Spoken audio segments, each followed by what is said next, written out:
علماء اہل سنت سامعین حضرات السلام علیکم ورحمۃ اللہ وبرکاتہ۔ الحمد للہ رب العالمین والصلاة والسلام علی سید الانبیاء والمرسلین وعلی آلہ واصحابہ اجمعین، اما بعد فاعوذ باللہ من الشیطان الرجیم، بسم اللہ الرحمن الرحیم۔ قال اللہ تبارک وتعالی فی القرآن العظیم، یا ایہا الذین آمنوا قوا انفسکم واہلیکم نارا، صدق اللہ العظیم۔ آئیے ہم اور آپ نہایت عقیدت اور احترام کے ساتھ اپنے اور ساری کائنات کے مرکز عقیدت آمنہ کے لال حضرت محمد مصطفیٰ صلی اللہ علیہ وسلم کی بارگاہ مقدسہ میں درود کا نذرانہ پیش کریں اور پڑھیں بآواز بلند، اللہم صلی علی سیدنا و مولانا محمد معدن الجود والکرم وآلہ وبارک وسلم صلاۃ و سلام علیک یا رسول اللہ صلی اللہ تعالی علیہ وسلم۔ حضرت ذرا سا اس کو اونچا کر دیجئے، تھوڑا سا اونچا۔ ساؤنڈ بھی اس وقت چلتا نہیں ہے، تھک جاتا ہے، بس ٹھیک ہے۔ ساؤنڈ بھی تھک جاتا ہے، مشینری بھی تھکتی ہے نا، اس ٹائم وہ بھی نہیں چلتا ہے۔ دل کھول کے اللہ کا لاکھ لاکھ شکر اور اس کا احسان عظیم کہ اس نے ہمیں اور آپ سب کو اس خوبصورت محفل میں حاضر ہونے کا موقع عطا فرمایا۔ اللہ کی بارگاہ میں دعا ہے پروردگار عالم ہماری اس محفل کو قبول فرمائے۔ میں دل کی گہرائیوں سے نوجوانوں کو مبارکباد دیتا ہوں جنہوں نے کئی مہینے مسلسل محنت کے بعد اس خوبصورت محفل کو سجایا۔ اللہ ہمارے جوانوں کی کوششوں کو اپنی بارگاہ میں قبول فرمائے اور ہمارے یہ تمام ممبر پر بیٹھے ہوئے علماء اکرام شورائے اسلام جو اس محفل کی رونق میں اضافہ کر رہے ہیں، اللہ ہمارے تمام علماء کی عمر میں برکتیں عطا فرمائے، ان کا سایہ تادیر ہمارے سروں پر قائم و دائم فرمائے۔ بہت خوبصورت محفل ہے، لیکن اس میں بس دشواری والی بات یہی ہوتی ہے جو آپ کے یہاں کا مزاج ہے کہ ہمیں یہ پروگرام 2 بجے 3 بجے تک چلانا ہے، اور یہ علماء ہمیشہ سمجھاتے ہیں، لیکن آپ لوگوں نے ایسی قسم کھائی ہوئی ہے کہ ہر بات مانتے ہیں سوائے اس بات کے۔ یہ بات کبھی بھی کسی بھی قیمت پر آپ مانتے ہی نہیں ہیں، حالانکہ نہ بھی مانیں تو آپ کی اپنی مرضی ہے، لیکن سمجھداری اسی بات میں ہے کہ مان لیجئے۔ آپ کو معلوم ہے، دیکھیے ایک تقریر ہو چکی ہے، آپ یہ مت سوچیے گا کہ میں یہ بات غصے میں کہہ رہا ہوں، چونکہ یہ منبر رسول غصے کی جگہ نہیں ہے، سمجھ رہے ہیں آپ؟ اس کا اپنا ایک مقام ہے۔ میں نے دیکھا ہے جو لوگ اپنی ذات کے لیے اس منبر پر لڑائی جھگڑے اور معاملات کرتے ہیں نا، ذلیل و رسوا ہو کے رہ جاتے ہیں۔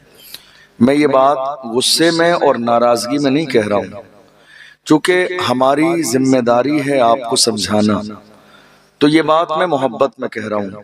دیکھیے ایک بہترین بیان ہمارے مہمان کا ہو چکا ہے، اور عام طور پر چونکہ سب لوگ آج دن میں بھی کام لوگوں نے کیا ہے اور کل دن میں بھی آپ سب کو کام کرنا ہے، تو نارمل ہمارا جسم جلسہ سننے کی جو آج کے زمانے میں طاقت رکھتا ہے وہ بس 12:30 1 بجے تک۔ یہ بات آپ پریکٹیکل دیکھتے ہیں، سمجھ رہے ہیں آپ؟ ابھی حضرت نعت خوانی کر رہے تھے، میں نے ان کو کیوں روکا؟ میں نے کہا حضرت رہنے دیجئے، بہت سارے لوگ جا چکے ہیں، چند لوگ ہیں یہ بھی پریشان ہو جائیں گے، سمجھ رہے ہیں آپ؟ چونکہ ہم اسٹاف کے لوگ ہیں تو یہ چیز ہماری ذمہ داری بنتی ہے کہ ہم اس سچویشن کو سمجھیں، اور نوجوانوں نے محنت کی ہے تو ان کی محنت بھی کامیاب ہونا چاہیے، ضائع نہیں ہونا چاہیے۔ لیکن اب مسئلہ کیا ہے، آپ نے یہ دیکھا جو پہلی تقریر ہوئی، کیا اتنے ہی لوگ تھے؟ بتائیے آپ، بتائیے، بول نہیں رہے ہیں آپ؟ اللہ اکبر، الٹا ہو گیا۔ تو صحیح بات یہ ہے کہ اس پر تھوڑا سا غور کریں آپ لوگ، مطلب محبت کے ساتھ مشورہ ہے آپ سے، اس پر غور کیجئے، کوشش کیا کریں کہ جلسے کی ٹائمنگ اعلانیہ طور پر پوسٹر ہی میں ڈالیے کہ یہ جلسہ 1 بجے 1:30 بجے تک مکمل ختم ہو جائے گا، تو زیادہ لوگ بھی سننے آئیں گے، جنہیں کل کام پہ جانا ہے وہ بھی آ جائیں گے، انہیں معلوم ہے کہ 1 بجے ختم ہو جائے گا۔ یہ جو ہم نے ایک روش بنائی ہوئی ہے نا کہ ہمیں فجر تک ہی چلانا ہے، آپ یقین جانیے میری تو کوئی اتنی زیادہ حیثیت نہیں ہے، ہمارے بڑے بڑے بزرگان دین یہ بات پوری زندگی کہتے رہے، سمجھ رہے ہیں آپ؟ اس پر ذرا سا غور ضرور کیجئے گا، آنے والی سال میں آپ کے جلسے میں کوئی کمی نہیں ہے، الحمدللہ بہترین آپ نے مہمان نوازی کی ہے، بہترین انتظام بھی ہے، بڑی محبت کے ساتھ آپ تمام علماء کو سماعت بھی کر رہے ہیں۔ لیکن کیا ہوتا ہے نا، دیکھیے سردی کی رات بھی ہے، موسم کا تقاضا ہے، انسانی جسم کا بھی تقاضا ہے، تو یہ وقت ایسا ہو جاتا ہے کہ پھر بہت ساری باتیں ہمارے سر سے گزر کے چلی جاتی ہیں، اچھی سے اچھی بات، قیمتی سے قیمتی بات۔ کوشش کیجئے گا اس جلسے کو آنے والی سال میں تھوڑا سا شارٹ کر دیں، اور ایسا نہیں ہے کہ ہمارے پاس وقت نہیں ہے۔ ابھی عشاء تقریباً آپ کے میرے خیال 7:15 بجے ہوتی ہے، 7:15 بجے اذان ہوتی ہے، 7:30 پہ نماز ہوتی ہے، 8 بجے نماز سے فارغ ہو جاتے ہیں۔ 8 بجے جلسہ شروع کریں گے تو 2 گھنٹے تک مطلب شورائے اسلام پڑھ لیں گے۔ 10 بجے بھی پہلے مقرر کو بٹھائیں گے، 1 سوا گھنٹے کی تقریر ہوگی 11 سوا 11 بجے، اور اگر دوسرا مقرر بھی ہوتا ہے 11:30 بجے اس کو بٹھاتے ہیں تو 12:30 بجے 1 بجے تک۔ تو مجھے لگتا ہے کہ اس کو ایڈجسٹ کیا جا سکتا ہے۔ شاید میری یہ باتیں آپ کے دل پر بہت بوجھ جو ہے لگ رہا ہوگا، آپ کی عادت کے خلاف باتیں ہیں، لیکن کوشش کیجئے گا کہ ذرا سا اس پر غور کریں۔ دیکھیے جلسہ کرانے کا مقصد کیا ہے، ہم جلسہ کیوں کراتے ہیں؟ ہم جلسہ، آپ جاگ رہے ہیں سو رہے ہیں؟ میرے ساتھ بولیں گے؟ میں نے کیا سوال کیا؟ ہم جلسہ کیوں کراتے ہیں؟ آپ اس پر غور کیجئے۔ ابھی کفیل انور صاحب نے بہت ساری اچھی باتیں کہیں، بڑا اچھا لگا سن کے، چونکہ میں بھی اسی مزاج کا آدمی ہوں۔ ہم اپنا مزاج یہ نہیں، اپنا مزاج کیا ہے؟ 2 رنگی چھوڑ دے ایک رنگ ہو جا، 2 رنگی چھوڑ دے ایک رنگ ہو جا، سراسر موم یا پھر سنگ ہو جا۔ تو جو حق بات ہے ہم لوگ اسے بولنے کا مزاج رکھتے ہیں۔ کئی بار بہت سارے لوگ اس طرح کے ہوتے ہیں، وہ سوچتے ہیں یار ہم نے یہ بات اگر کہہ دی کمیٹی والوں کو اچھا نہیں لگے گا، ہمیں دوبارہ سے نہیں بلائیں گے۔ اپنا مزاج یہ ہے، رزق دینے والی ذات میرے رب کی ہے، کمیٹی رزق نہیں دیتی ہے، رزق دینے والی ذات رب کی ہے۔ علماء کو جو اللہ نے مقام اس کرسی پر بیٹھنے کا دیا ہے وہ حق بولنے کے لیے دیا ہے، کسی کی خوشامد کے لیے نہیں دیا ہے۔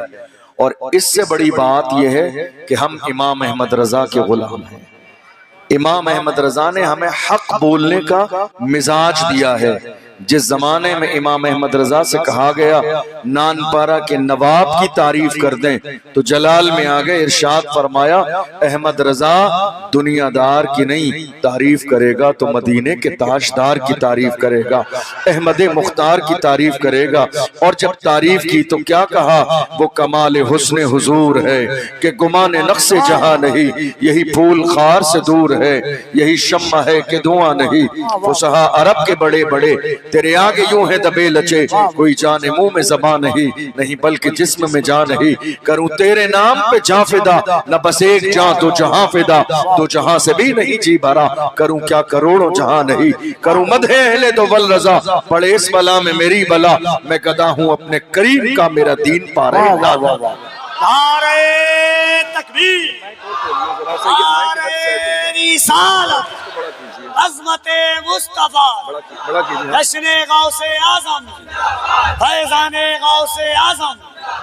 واہ واہ واہ، سبحان اللہ۔ یہ ٹھیک ہے، اب ٹھیک ہے، کروں تیرے نام پہ جاں فدا، نہیں ٹھیک ہے۔ نہ بس ایک جاں دو جہاں فدا، دو جہاں سے بھی نہیں جی بھرا۔ تو میری باتیں آپ کو سمجھ آ رہی ہیں؟ پریشان تو نہیں ہے؟ یہ تو نہیں سوچ رہے ہم نے انہیں راجستھان سے صرف ڈانٹنے کے لیے بلایا؟ میں ڈانٹ نہیں رہا ہوں، آپ میرے اپنے ہیں، آپ میرے عزیز ہیں۔ آپ کا علماء سے جو محبت کا رشتہ ہے، تو علماء کی بھی یہ ذمہ داری ہے کہ اگر کچھ ایسا دیکھیں جو تھوڑا سا مناسب نہیں ہے تو پیار سے اس کو اپیل کریں کہ آپ اگلی سال اس کو ذرا سا مناسب کر لیجئے۔ سوال کیا تھا؟ ہم جلسہ کیوں کراتے ہیں؟ دیکھیے، ہمارے بزرگوں نے اس جلسے کی شروعات کیوں کی، مقصد کیا تھا؟ ایسے تو بہت بڑی بڑی کانفرنسیں ہو رہی ہیں، میں ابھی 80 کی سپیڈ سے تقریر کر کے گزر جاؤں گا، آپ کو بہت مزہ آ جائے گا، ماشاءاللہ سبحان اللہ نعرے لگائیں گے آپ، لیکن رزلٹ پر نظر شاید آپ کی نہ ہو، پر میرا مزاج یہ ہے کہ میں رزلٹ پر نظر رکھتا ہوں کہ آپ آئے ہیں، آپ نے اتنے پیسے خرچ کیے ہیں، تو آپ کو حاصل کیا ہوا۔ ہمارے بزرگوں نے جلسے کی شروعات کی، انہوں نے یہ دیکھا کہ ہماری قوم کے جو جوان ہیں، جو بزرگ ہیں، وہ اپنی کاروباری لائف میں، فیملی لائف میں اتنے بزی ہیں کہ انہیں دین کی ضروری باتیں سیکھنے کا وقت نہیں ملتا ہے۔ تو جو چھوٹے بچے ہیں وہ تو مدرسے چلے جاتے ہیں پڑھنے کے لیے، لیکن جو بڑے جوان ہیں، بزرگ ہیں، انہیں مدرسے میں آنے کا اور دین سیکھنے کا موقع نہیں ملتا ہے۔ تو انہوں نے مہینے میں، 2 مہینے میں 1 رات کا مدرسہ لگایا جلسے کی شکل میں۔ کیا کیا؟ 1 رات کا مدرسہ۔ کیا کیا؟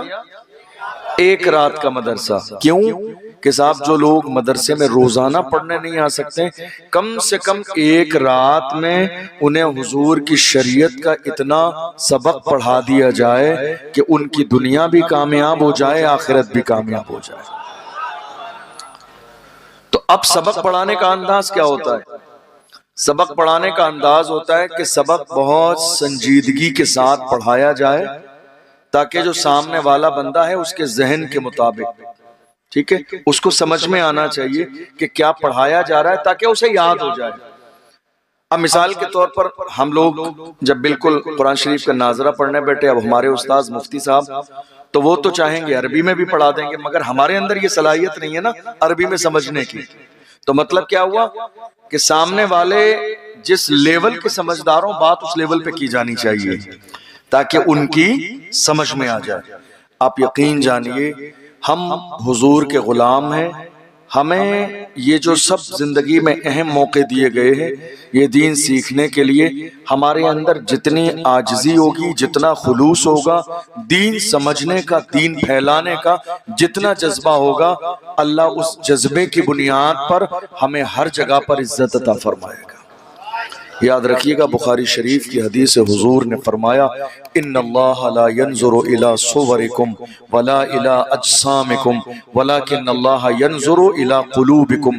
میرے آقا نے فرمایا اللہ نہ تمہارے چہروں کو دیکھتا ہے نہ تمہارے جسموں کو دیکھتا ہے، اللہ کی نظر تو تمہارے دل پہ رہتی ہے۔ میں یہ جو بات کہہ رہا ہوں نہ آپ سے تعریف کے لیے کہہ رہا ہوں، میں یہ بات دل سے کہہ رہا ہوں چونکہ میں چاہتا ہوں کہ آپ دین سیکھ جائیں، آپ کی آنے والی نسلوں میں دین چلا جائے، آپ کی آنے والی نسلیں صحیح معنی میں محمد عربی کی غلام بن جائیں۔ آپ سے ایک چھوٹا سا سوال ہے، ہم اور آپ آج مل کر نعرہ لگا رہے ہیں لبیک یا رسول اللہ۔ آپ نے کبھی اس کے ترجمے پر غور کیا؟ اس کا ترجمہ اور مطلب کیا ہے؟ لبیک یا رسول اللہ، اس کا مطلب یہ ہے کہ یا رسول اللہ ہم حاضر ہیں۔ کیا مطلب ہے؟ آپ صحیح بتائیے، میری بات سمجھ آ رہی ہے؟ پریشان تو نہیں ہیں آپ؟ جوشیلا خطاب تو نہیں سننا چاہتے ہیں؟ یہ سمجھ میں آنے والا سننا چاہتے ہیں؟ آپ وہ کہیں گے میں وہ بھی کر دوں گا، لیکن آپ سنجیدگی سے سن رہے ہیں تو سوچ رہا ہوں کچھ اچھی باتیں سیکھ کر جائیے۔ تو لبیک کا مطلب کیا ہے؟ یا رسول اللہ ہم حاضر ہیں۔ آپ نعرہ تو لگا رہے ہیں یا رسول اللہ ہم حاضر ہیں، میں بھی نعرہ لگاتا ہوں کھول کر لبیک یا رسول اللہ ہم حاضر ہیں، لیکن کبھی آپ کے ذہن میں یہ خیال نہیں آیا آپ حاضر کہاں ہیں؟ یا رسول اللہ ہم حاضر ہیں، آپ نعرہ لگا رہے ہیں یا رسول اللہ ہم حاضر ہیں، کبھی خیال آیا کہ ہم نعرہ لگا رہے ہیں یا رسول اللہ ہم حاضر ہیں. کہاں حاضر ہو آپ؟ مسجد میں تو نہیں ہوں، مدرسے میں تو نہیں ہوں. کہاں حاضر ہو آپ؟ دین کے کام میں تو نہیں ہوں. کہاں حاضر ہو آپ؟ والدین کی اطاعت اور خدمت میں تو نہیں ہوں. کہاں حاضر ہو؟ حضور کے بتائے ہوئے طریقے پر تو نہیں ہوں. حضور کے حکم پر عمل کرتے ہوئے تو نظر نہیں آ رہے ہو آپ. پھر یہ نعرہ یا رسول اللہ ہم حاضر ہیں، ایسا تو نہیں کہ ہم بس نعرہ دکھاوے کے لیے لگا رہے ہیں یا رسول اللہ لبیک یا رسول اللہ، یا رسول اللہ ہم حاضر ہیں، لیکن پریکٹیکل طور پر ہم اس کسی بھی جگہ حاضر نہیں ہیں جہاں ایمان والے کو حاضر ہونا چاہیے. آپ کو سمجھ آئی یہ بات؟ سب کو سمجھ آئی آگے سے پیچھے تک؟ یا رسول اللہ ہم حاضر ہیں. کہاں حاضر ہیں ہم؟ مسجد میں نہیں. ڈاکٹر اقبال نے کیا کہا؟ وائز قوم کی وہ پختہ خیالی نہ رہی، برق تبعی نہ رہی، شعلہ مقالی نہ رہی، رہ گئی رسم ازاں روح بلالی نہ رہی، فلسفہ رہ گیا تلقین غزالی نہ رہی، مسجدیں مرثیہ خواہیں کہ نمازی نہ رہے. یعنی وہ صاحب اوصاف حجازی نہ رہے. مسجد تو بنا لی شب بھر میں ایمان کے حرارت والوں نے، من اپنا پرانا پاپی تھا برسوں میں نمازی بن نہ سکا. ہم کہاں حاضر ہیں آج؟ نہ مسجد میں، نہ دین کے لیے، نہ دنیا کے لیے، نہ اسلام کے لیے، نہ تعلیمات قرآن کے لیے، نہ رسول اللہ کے احکام پر. آپ کو ایک بات بتاؤں، آپ میری بات سے ایگری کریں گے، متفق ہوں گے. ہم نعرہ لگا رہے ہیں اسلام زندہ باد. اسلام تو زندہ باد تھا اور رہے گا، لیکن مجھے ایک بات بتائیے، آپ سوچئے گا ضرور، آج نہیں تو کل ذرا بیٹھ کر سوچئے گا میری بات. اسلام آج صرف ہماری زبانوں پر ہے، ہماری زندگی میں اسلام کہاں ہے؟ بتائیے آپ. اسلام صرف ہماری زبانوں پر ہے. آج ہم زبان سے نعرہ لگا رہے ہیں اسلام زندہ باد.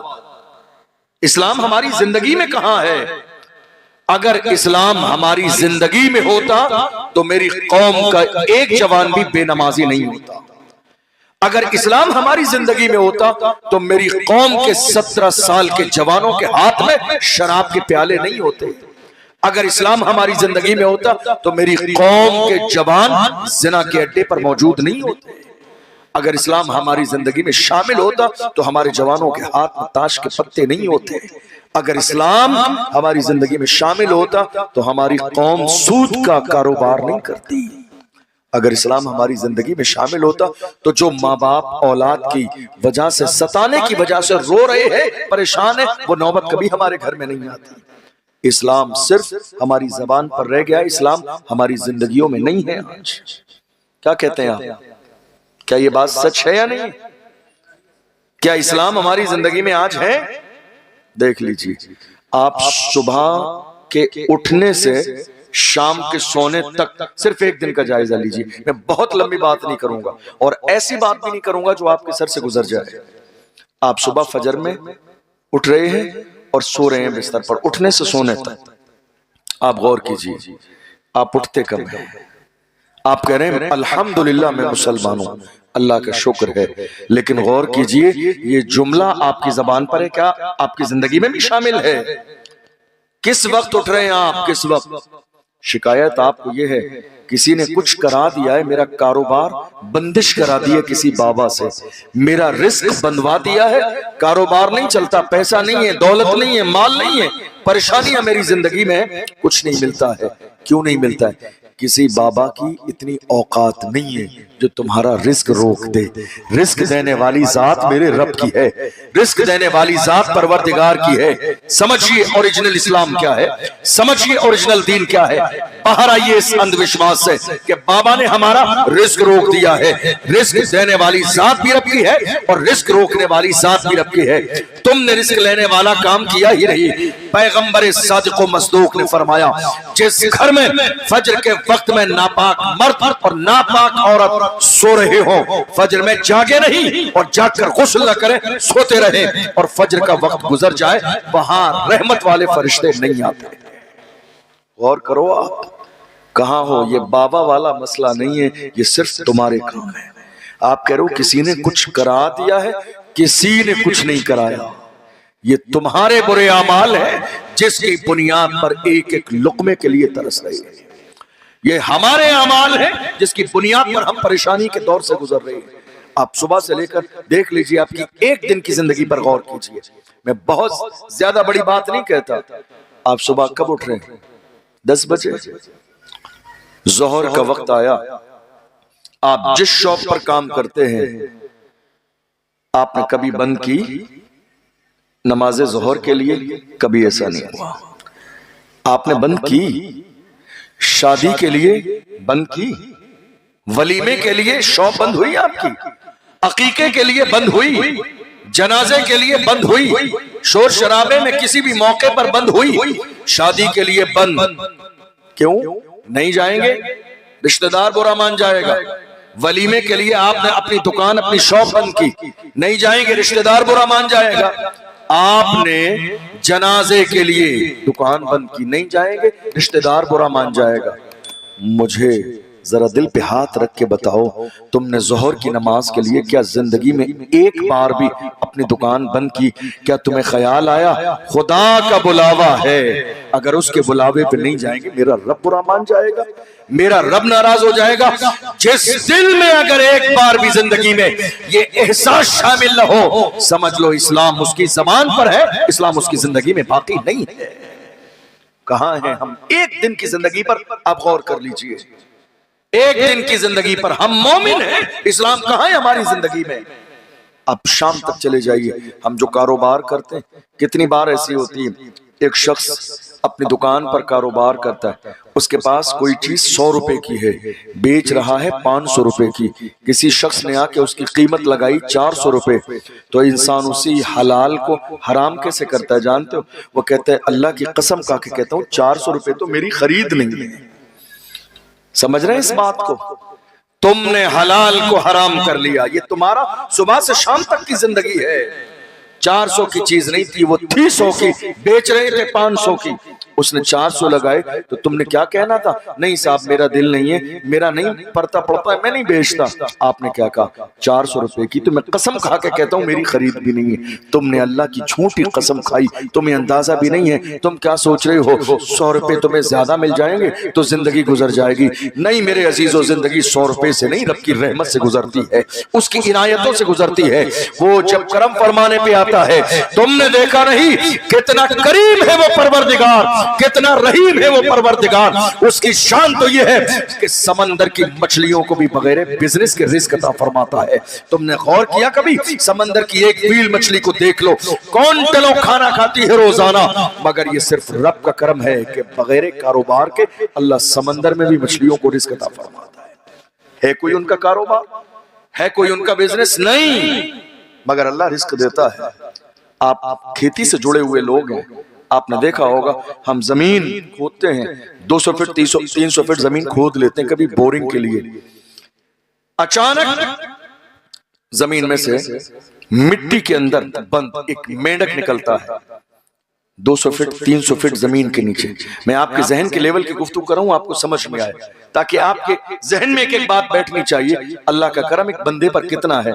300 فٹ زمین کے نیچے ایک مینڈک نکل رہا ہے، حالت یہ ہے نیچے بھی مٹی ہے اوپر بھی مٹی ہے۔ ہم یہ دیکھ رہے ہیں زندہ رہنے کے لیے ہوا کی ضرورت، زندہ رہنے کے لیے پانی کی ضرورت، زندہ رہنے کے لیے کھانے کی ضرورت۔ اس کا مطلب یہ ہے کہ 300 فٹ زمین کے نیچے ایک مینڈک زندہ ہے تو میرا پروردگار 300 فٹ زمین کے نیچے اس کے لیے ہوا کا بھی انتظام کرتا ہے، پانی کا بھی انتظام کرتا ہے، کھانے کا بھی انتظام کرتا ہے۔ جب جانوروں کو رزق مل رہا ہے تو ہم تو اشرف المخلوقات ہیں، ہمیں رزق کیوں نہ ملے گا؟ یقین کی کمی ہے اس لیے زندگی میں پریشان ہے، ورنہ اللہ کا قرآن کہتا ہے وَمَا مِن دَابَّةٍ فِي الْأَرْضِ إِلَّا عَلَى اللَّهِ رِزْقُهَا، زمین میں کوئی جانور بھی ایسا نہیں ہے مگر اللہ اپنے کرم سے اور رزق عطا فرماتا ہے۔ ایک جانور بھی ایسا نہیں ہے مگر اللہ اپنے کرم سے جانوروں کو رزق دیتا ہے، تو اللہ نے ہمیں تو اشرف المخلوقات بنایا، لیکن ہمارا ایمان کہاں ہے؟ اسلام ہماری زندگی میں کہاں ہے؟ دین ہماری زندگی میں کہاں ہے؟ آپ شام کو آئے، کس وقت آئے آپ شام کو؟ شام کے 7 بجے 8 بجے آپ نے کھانا کھایا، کھانا کھانے کے بعد گھر کے باہر چلے گئے، چوراہے پر بیٹھ گئے رات کے 2 بجے تک، اور 2 بجے آ کے آپ سو گئے۔ آپ کو کبھی اس بات کی فکر ہوئی کہ آپ کو جس پروردگار نے پورے دن تمام حادثوں سے محفوظ رکھا، فجر کی نماز پڑھی جا رہی ہے، ایک دم جاگنے کے بعد گویا کہ یہ شکر ادا کیا جا رہا ہے، شکر ہے تیرا اے اللہ تو نے مجھے آج کی رات ایک نئی زندگی اور عطا فرمائی۔ اٹھتے ہی نماز پڑھی جا رہی ہے، سجدے شکر ادا کیا جا رہا ہے، شکر ہے میرے پروردگار تو چاہتا تو موت کا فرشتہ بھیج کر آج کی رات میں میری زندگی کو تمام کر دیتا، مگر تو نے ایک دن کی زندگی مجھے اور عطا فرمائی ہے۔ فجر کی نماز میں سجدے شکر ادا کیا جا رہا ہے، اور سونے سے پہلے رات کو سجدے شکر ادا کیا جا رہا ہے، شکر ہے میرے پروردگار پورے دن میں روڈ پر رہا، بازاروں میں رہا، کتنے ایکسیڈنٹ ہو گئے، کتنے لوگ مر گئے، مگر اللہ تیرا شکر ہے کہ تو نے سارے حادثوں سے مجھے محفوظ رکھا ہے۔ تم نے سجدے شکر ادا نہیں کیا، تم نے پیشانی نہیں جھکائی، تم نے رب کو راضی نہیں کیا، تم نے کبھی احساس گناہ نہیں کیا، تم نے کبھی اللہ کے سامنے اپنے گناہوں پہ شرمندہ نہ ہوئے۔ تم جانتے ہو کتنا کریم ہے وہ پروردگار۔ صادق و مصدوق پیغمبر نے ارشاد فرمایا، میرے آقا فرماتے ہیں الندامت التوبہ، گناہ پہ شرمندہ ہو جانا ہی توبہ ہے۔ دیکھو اس کی مہربانی، اگر گناہ ہو جائے تو تم گناہ پہ شرمندہ ہو جاؤ، اللہ گناہ کو معاف کرنے والا ہے۔ دوسرے مقام پر میرے آقا نے فرمایا التائب من الذنب کمن لا ذنب لہ، گناہوں سے توبہ کرنے والا بندہ جب وہ گناہ سے توبہ کر لیتا ہے تو وہ ایسا ہی گناہ سے پاک ہو جاتا ہے گویا کہ اس نے گناہ کیا ہی نہیں ہے۔ یہ اللہ کی رحمت ہے، یہ اس کا کرم ہے، یہ اس کی مہربانی ہے، یہ اس کی عنایتیں ہیں۔ لیکن آپ غور کیجئے کہ اسلام ہماری زندگی میں کہاں ہے۔ ہم کہہ رہے ہیں لبیک یا رسول اللہ، یا رسول اللہ ہم حاضر ہیں۔ ایک دن، صرف ایک دن غور کر کے دیکھ لو، میری قوم کے جوانوں سے میں ہمیشہ کہتا ہوں، ایک دن سنجیدگی کے ساتھ رسول اللہ کی محفل میں بیٹھ کر ایمان کو اپنی جلا بخشنے کے لیے یہ سوچ لو کہ ہم رسول اللہ سے وعدہ کر رہے ہیں، یا رسول اللہ ہم حاضر ہیں۔ ہم حاضر کہاں ہیں؟ ہم کہاں حاضر ہیں؟ تم نے ہیرو نہیں دیکھے، تم تو ناچنے گانے والوں کو ہیرو سمجھتے ہو، ورنہ ہم نے اور آپ نے ہماری ماتھے کی آنکھوں سے ہیرو دیکھے ہیں۔ ہم نے دیکھا ہے پچھلے سال جب رمضان کا مہینہ آیا، فلسطین کی سرزمین پر بمباری کی جا رہی تھی، لاشیں گر رہی تھی، گھر گر رہے تھے، مسجدوں کے ڈھیر پڑے تھے، جوان بیٹوں کے لاشیں پڑے تھے، مگر اللہ کی عزت کی قسم کھا کے کہتا ہوں فلسطین کے جوانوں نے نہ ایک سجدہ قضا کیا، نہ نمازیں قضا کی، نہ روزہ چھوڑا ہے، نہ تراویح چھوڑی ہے، نہ جمعہ چھوڑا ہے، نہ صدقہ چھوڑا ہے، نہ شکر چھوڑا ہے۔ حال یہ ہے جوان 22 سال کے بیٹے کا جنازہ سامنے ہے اور ایک 50 سال کا باپ اللہ اکبر سجدہ کرتا ہے اور سجدہ کر کے کہتا ہے جان دے دی اسی کی تھی، حق تو یہ ہے کہ حق ادا نہ ہوا۔ جوان بیٹے کی لاش نگاہوں کے سامنے ہے، پھر بھی باپ سجدہ کر کے کہتا ہے نہ مسجد میں نہ بیت اللہ کی دیواروں کے سائے میں نماز عشق ادا ہوتی ہے، تلواروں کے سائے۔ نعرہ تکبیر، نعرہ رسالت، جشن غوث اعظم، مذہب اسلام، حضرت علامہ مفتی اشرف جیلانی صاحب قبلہ۔ اسلام کہاں ہے ہماری زندگی میں؟ غور کیجئے گا، میں آپ کو ایک چھوٹی سی بات بتاؤں، سوشل میڈیا کا دور ہے، ہم کسی بھی چھوٹی سی چیز کو دیکھتے ہیں تو اٹھا کر اپنے اسٹیٹس پر لگا دیتے ہیں۔ کوئی ناچ رہا ہے، ہم نے اٹھا کے اسٹیٹس پہ لگا دیا، کوئی گانا گا رہا ہے، ہم نے اٹھا کے اسٹیٹس پہ لگا دیا، کہیں ڈانس پارٹی ہو رہی ہے، ہم نے اٹھا کے اسٹیٹس پہ لگا دیا۔ میں جوانوں سے کہتا ہوں جوانوں، اسٹیٹس لگانے سے پہلے بھی غور کیا کرو، ورنہ تمہارے موبائل کے اسٹیٹس کو دیکھ کر دنیا تمہارے اسٹیٹس کا اندازہ لگا لیتی ہے کہ تمہارا اپنا لیول کیا ہے، تمہارا اپنا معیار کیا ہے، تمہاری اپنی شان کیا ہے، تمہارا اپنا مقام کیا ہے۔ ارے ہم کیا تھے اور کیا ہو گئے؟ پوچھو ڈاکٹر اقبال سے ہماری تاریخ کیا ہے، تو ڈاکٹر اقبال نے کہا تھا ہماری تاریخ رہی ہے ڈل نہ سکتے تھے اگر جنگ میں اڑ جاتے تھے، پاؤں شیروں کے بھی میدان سے اکھڑ جاتے تھے، تجھ سے سرکش ہوا کوئی تو بگڑ جاتے تھے، تیر کیا چیز ہے ہم توپ سے لڑ جاتے تھے، شان آنکھوں میں نچستے تھے جہاں داروں کی، کلمہ پڑھتے تھے ہم چھاؤں میں تلواروں کی، ہم جو جیتے تھے تو جنگوں کی مصیبت کے لیے اور مرتے تھے تیرے نام کی عظمت کے لیے۔ دشت و دشت ہے دریا بھی نہ چھوڑے ہم نے، بحر ظلمات میں دوڑا دیے گھوڑے۔ یہ کسی اور کی نہیں ہماری تاریخ ہے، محمد عربی کے غلاموں کی تاریخ ہے۔ جوانوں کہاں ہو آج آپ؟ یہ جوانی عیاشیوں کے لیے نہیں ہے، جوانی شراب کے لیے نہیں ہے، یہ جوانی زنا کے لیے نہیں ہے، یہ جوانی نافرمانی کے لیے نہیں ہے، یہ جوانی جو ہے نشے میں ضائع کرنے کے لیے نہیں ہے، یہ جوانی تباہ و برباد کرنے کے لیے نہیں ہے۔ تمہیں اندازہ بھی نہیں ہے، دنیا کی ہر قوم کا سب سے قیمتی سرمایہ اس قوم کے نوجوان ہوتے ہیں، سب سے قیمتی سرمایہ، سب سے بڑی دولت دنیا کی ہر قوم کے اس قوم کے جوان ہوتے ہیں۔ یہ جوان ہدایت کے راستے پہ رہے تو قومیں معزز رہتی ہیں، اور اگر یہی جوان گناہوں کی دہلیز پہ قدم رکھ دیں تو قومیں ذلیل اور رسوا ہو جاتی ہیں۔ کہاں ہیں ہمارے جوان؟ اللہ اکبر! افسوس ہوگا آپ کو یہ جان کر، ہمارے 17 سال کے جوان کہاں ہیں؟ شراب کے ٹھیکے پر، رات کے 3 بجے شراب کے ٹھیکے پر چھاپا پڑا ایک جگہ، 10-20 جوان پکڑے گئے، خبر آئی، تحقیق کی گئی، کلیجہ پھٹ گیا کہ 17-18 سال کے 15-20 جوان شراب پینے والے، نشے میں دھت زمین پہ گرنے پڑنے والے کسی اور کے نہیں ہمارے جوان تھے۔ غور کرو غور، کہاں ہے میری قوم کے جوان؟ یہ شراب کے اڈے تمہارے لیے نہیں ہیں، یہ زنا کے اڈے تمہارے لیے نہیں ہیں، تمہیں اندازہ بھی نہیں ہے۔ شراب، میرے آقا نے ارشاد فرمایا، شراب کے بارے میں میرے نبی نے فرمایا شراب ام الخبائث ہے، یعنی دنیا کی سب سے بری چیز اگر کوئی ہے تو وہ شراب ہے۔ انسان جب تک شراب نہیں پیتا ہے ہزاروں گناہ سے محفوظ رہتا ہے، لیکن جب انسان شراب پی لیتا ہے تو ہزاروں ایسے گناہ کر لیتا ہے جس کو کرنے کے بارے میں زندگی میں کبھی اس نے سوچا ہی نہیں۔ ایک عورت، اللہ اکبر، ایک پارسا نیک پرہیزگار انسان کو جنگل میں رہتا ہے، عبادت کرتا ہے، بلایا اپنے گھر میں کسی بہانے سے، جب وہ آ گیا تو اس نے دروازہ بند کر دیا اور کہا اب میری 3 بات ماننی پڑیں گی ورنہ تیری عزت بھی جائے گی، جان بھی جائے گی۔ بات کیا ہے؟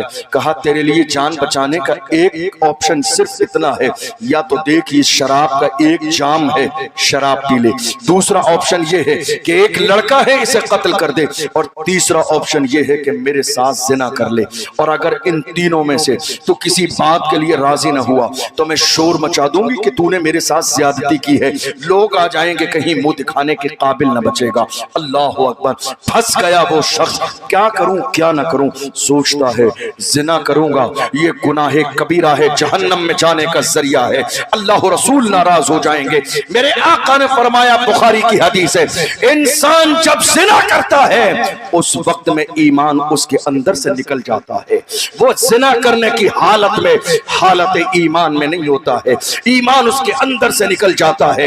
غور تو کیجئے، کہاں ہیں آپ؟ کیا سوچ رہے ہیں آپ کو اندازہ نہیں ہے سامان 100 برس کا ہے پل کی خبر نہیں، آگاہ اپنی موت سے کوئی بشر نہیں۔ کہیں ایسا نہ ہو، زنا کرنے والوں سے ہمیشہ کہتا ہوں کہیں ایسا نہ ہو تمہیں ایسی حالت میں موت آ جائے جس وقت تمہارے جسم سے ایمان نکالا جا چکا ہو، کیا ٹھکانہ ہوگا تمہارا؟ ایمان ہے تو جنت ملے گی، اور اگر ایمان نہیں ہے تو ہمیشہ کے لیے جہنم کو اللہ نے بھڑکا دیا ہے جن کا ایمان سلامت نہیں ہے۔ غور کیجئے، اس نے سوچا اگر میں زنا کروں گا تو یہ گناہ کبیرہ ہے، کسی بھی قیمت میں معاف نہ کیا جائے گا۔ اللہ اکبر! اس نے سوچا قتل کروں تو اللہ نے منع کیا ہے، من قتل نفسا بغیر نفس فکأنما قتل الناس جميعا، اگر ایک ناحق انسان کو قتل کر دیا تو گناہ اتنا ملے گا گویا کہ پوری انسانیت کو قتل کر دیا۔ کیا کروں؟ سوچتا رہا، کافی پریشر تھا، سوچتا رہا، 3 گناہ سامنے ہیں۔ میری بات سمجھ آ رہی ہے آپ؟ 3 گناہ سامنے ہیں، شراب کا پیالہ بھی ہے، قتل کرنے کے لیے جوان بھی ہے، اور زنا کرنے کے لیے عورت بھی ہے، 3 آپشن ہیں۔ اللہ اکبر! آپ غور کرو، جہاں تک میں نے اس واقعے میں سمجھا، اگر وہ زنا کر لیتا تو 2 گناہ نہیں ہوتے، نہ شراب پینی پڑتی اور نہ ہی اس کو جو ہے قتل کرنا پڑتا، اور اگر قتل کر دیتا تو نہ شراب پینی پڑتی نہ زنا کرنی پڑتی، مگر اس کے ذہن میں اس وقت بات ہی آئی کہ سب سے آسان کام ہے شراب اٹھا کے پی لینا، شراب کا جام منہ سے لگا لینا۔ غور کرنا جوانوں، شراب کو میرے نبی نے کیا کہا؟ ام الخبائث ہے، تمام برائیوں کی جڑ ہے شراب، تمام ہلاکتیں اسی کی بنیاد پر ہوتی ہے، گناہ اسی کی بنیاد پر ہوتے ہیں۔ اللہ اکبر، اس نے اٹھایا، کہا میں ان تینوں میں سے جو چوز کرتا ہوں وہ شراب ہے۔ شراب کا پیالہ اٹھا کے منہ سے لگایا، شراب پی لی۔ شراب پینے کے بعد جب دنیا کا نشہ غالب آیا ہے تو نشہ غالب آنے کے بعد اس نے زنا بھی کیا، اس نے زنا بھی کیا۔ شراب کا نشہ غالب آنے کے بعد اس نے بچے کو قتل بھی کیا۔ شراب کا نشہ آنے کے بعد غور تو کرو، نشہ نہیں کیا تھا تو زنا کو گناہ کبیرہ سمجھ رہا تھا، جب تک نشہ نہ کیا تھا قتل کرنے کو گناہ کبیرہ سمجھتا تھا، مگر اس نے ایک گناہ کی بنیاد پر اب شراب کا نشہ اتنا غالب ہے، نہ زنا برا لگتا ہے نہ قتل کرنا برا لگتا ہے۔ اللہ اکبر، شراب پینے کی بنیاد پر اس نے دونوں گناہ کیے۔ اندازہ لگائیے کیا میرے نبی کا کلام سچ نہیں ہے؟ حضور نے فرمایا تمام گناہوں کی جڑ ہے شراب۔ کہاں ہیں ہمارے جوان؟ شراب کے ٹھیلے پر۔ اللہ اکبر، شراب کے ٹھیکے پر پہنچ رہے ہیں رات کے 4 بجے تک شراب کے نشے میں۔ تمہیں اندازہ بھی نہیں ہے کتنی روایتیں اس طرح کی ہے کہ شراب پینے والے کی دعائیں رد کر دی جاتی ہے، کتنی روایتیں اس طرح کی ہے کہ شراب پینے والا شراب پیتا ہے اس کی 40 دن کی عبادت کو قبول نہیں کیا جاتا ہے۔ کہاں ہو جوانوں، کہاں ہو؟ یہ شراب انسان کی زندگی میں ہلاکت لاتی ہے، شراب پینے سے تباہی آتی ہے، شراب پینے سے چہرے کا نور ختم ہوتا ہے، شراب پینے سے انسان کی دولت ختم ہو جاتی ہے، شراب پینے سے انسان کے گھر کی برکتیں ختم ہو جاتی ہے۔ کہاں ہو آپ؟ شراب پینے کے لیے آپ پریشان ہیں صرف دنیا کے نشے کے لیے؟ جوانوں، میں منع نہیں کرتا ہوں، اگر میری قوم کے جوان نشہ کرنا چاہتے ہیں تو میں تو انہیں دل کھول کے اجازت دیتا ہوں۔ جوانوں، اگر تم نے ٹھان ہی لی ہے کہ تمہیں نشہ کرنا ہی ہے، تم نے ٹھان لیا ہے نشہ کرنا ہے تو جاؤ، میری طرف سے اجازت ہے، کھل کے نشہ کرو، لیکن یہ لوکل والا نشہ نہ کیا کرو جس کو کر کے لوگ نالی اور نالے میں گر جاتے ہیں۔ یہ لوکل والا نشہ نہیں، نشہ کرو برانڈیڈ نشہ، وہ نشہ جو بلال حبشی نے کیا، جو سلمان فارسی نے کیا، جو صہیب رومی نے کیا، جو حضرت عمار ابن یاسر نے کیا، جو حضرت سمیہ نے کیا۔ کون بلال ہے؟ مارا جاتا ہے، گھسیٹا جاتا ہے، پریشان کیا جاتا ہے، مگر بلال ہے پکار کے کہتے ہیں تو ہو کہ تر شروع مجھے کالی ہزار دے۔ یہ وہ نشہ نہیں جسے ترشی اتار دے۔ عشق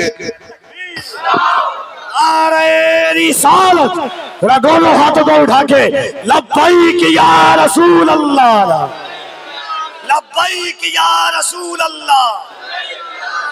نشہ کرنا ہے عشق رسول کا نشہ کرو، حضور کی غلامی کا نشہ کرو، محبت رسول کا نشہ کرو۔ دنیا میں جو انسان حضور کے عشق کا نشہ کرتا ہے، جانتے ہو اس کا حال کیا ہوتا ہے؟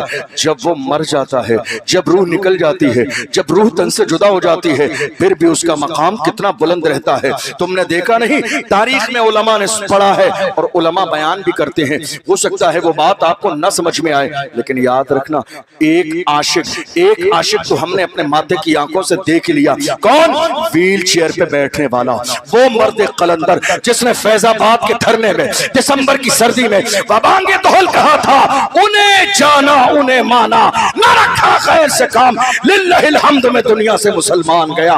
آج لے ان کی پناہ، آج مدد مانگ ان سے، پھر نہ مانیں گے قیامت میں اگر مان گیا۔ جان و دل ہوش و خرد سب تو مدینے پہنچے، تم نہیں چلتے رضا سارا تو سامان گیا۔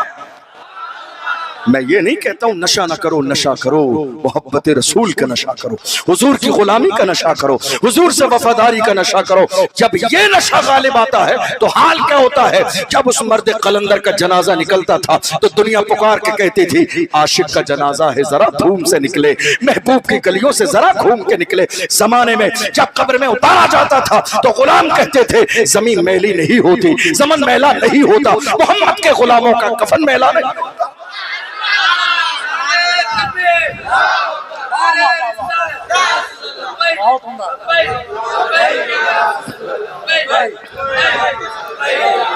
نشہ نہیں جوانوں، باز آ جاؤ اس نشے سے، یہ ہلاکت کا ذریعہ ہے، یہ تباہی کا ذریعہ ہے، یہ برائی کا ذریعہ ہے۔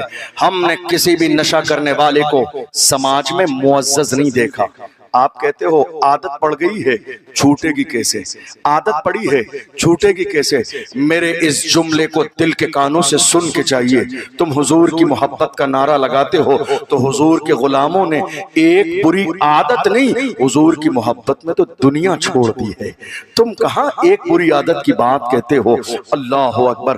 ہم نے دیکھا رسول اللہ صلی اللہ علیہ وسلم کے غلام کیسے تھے، ان کا انداز کیسا تھا، ان کا مزاج کیسا تھا۔ وہ زمانے میں یہی نعرہ لگاتے تھے، چھٹ جائے اگر دولت کونین تو کیا غم، چھوٹے نہ مگر ہاتھ سے دامان محمد۔ محمد عربی کے غلاموں نے کسی بھی دور میں کبھی کسی بھی حق بات میں سمجھوتا نہیں کیا۔ زمانہ مانتا ہے برا تو مان جائے، زمانہ غلط کہتا ہے تو کہتا رہے، لیکن ہم حضور کے غلام ہیں۔ جو حق ہے، جو سچ ہے، مانا بھی اسی کو جائے گا، قبول بھی اسی کو کیا جائے گا۔ آپ کہتے ہیں صاحب عادت پڑ گئی ہے، چھوٹتی نہیں ہے، کیا کریں کیا نہ کریں؟ یاد رکھیے گا، اگر ایمان سلامت ہے، اگر حضور کی محبت دل میں ہے تو بڑے سے بڑا گناہ ایک لمحے میں چھوڑ دیں گے، صرف یہ سن کر کہ میرے آقا کو پسند نہیں ہے۔ تھوڑی سی آواز بڑھائیے اس کی، میرے آقا کو پسند نہیں ہے۔ ایک حدیث میں ہے، ایک صاحب سونے کی انگوٹھی پہن کر آ گئے، ایک صاحب سونے کی انگوٹھی پہن کر حضور کی بارگاہ میں آئے۔ اب حالت یہ ہوئی کہ مرد کے لیے سونا پہننا جائز نہیں ہے۔ یہ مسئلہ معلوم ہے آپ کو؟ مرد کے لیے نہ وہ زنجیر پہن سکتا ہے، نہ وہ ہاتھوں میں ایک انگوٹھی جائز ہے بس۔ ہمارے ہاں ہو کیا رہا ہے معلوم ہے؟ جن پیر صاحب کے ہاتھوں میں 10 انگوٹھیاں ہیں وہ ہماری قوم کہتی ہے بہت پہنچے ہوئے ہیں، بہت پہنچے ہوئے ہیں، جہنم تک پہنچے ہوئے ہیں۔ سمجھ رہے ہیں آپ؟ یاد رکھیے گا، طریقت پیری مریدی کا دار و مدار شریعت ہے۔ جو شریعت کا وفادار نہ ہو وہ پیر نہ ہے، نہ پیر بننے کے قابل ہے۔ ہمارے یہاں شریعت سب سے اہم ہے۔ آپ غور کیجئے، ایک شخص آئے، ہاتھ میں سونے کی انگوٹھی، مرد کے لیے جائز نہیں ہے۔ میرے رسول کی نظر پڑ گئی۔ دیکھو ایمان والا کیسا ہوتا ہے، ایک عاشق کیسا ہوتا ہے۔ آپ گناہ کرتے ہوئے کہتے ہیں کیا کریں حضرت، چھوٹتا ہی نہیں ہے۔ ایمان والے کیسے ہوتے ہیں؟ اللہ کے محبوب کی نظر پڑی، حضور نے فرمایا کیا بات ہے، جہنم کی آگ کو ہاتھ میں لیے گھومتے ہو، مردوں کے لیے جائز نہیں ہے۔ میرے آقا نے ناراضگی کا اظہار فرمایا، وہ انگوٹھی اتار کر وہیں مجمع میں پھینک دی گئی۔ جب وہ محفل مکمل ہوئی، اللہ کے محبوب حجرہ عائشہ صدیقہ رضی اللہ عنہا کی طرف تشریف لے گئے۔ لوگ بھی جانے لگے، جن کی انگوٹھی نکالی گئی تھی وہ بھی جانے لگے۔ صحابہ نے کہا تمہارے لیے جائز نہیں ہے، تمہارے گھر میں عورتیں ہیں، لے کے جاؤ، ان کے کام آ جائے گی۔ اب جو سنو ایمان والے کا جملہ کیا ہوتا ہے۔ انہوں نے کہا اللہ کی عزت کی قسم، جو چیز میرے نبی کو پسند نہیں ہے، جو چیز میرے رسول کو پسند نہیں، جو چیز میرے آقا کو پسند نہیں، اس کو لینا تو بڑی بات ہے، اس کی طرف دیکھنا بھی میری محبت کو گوارا نہیں ہے۔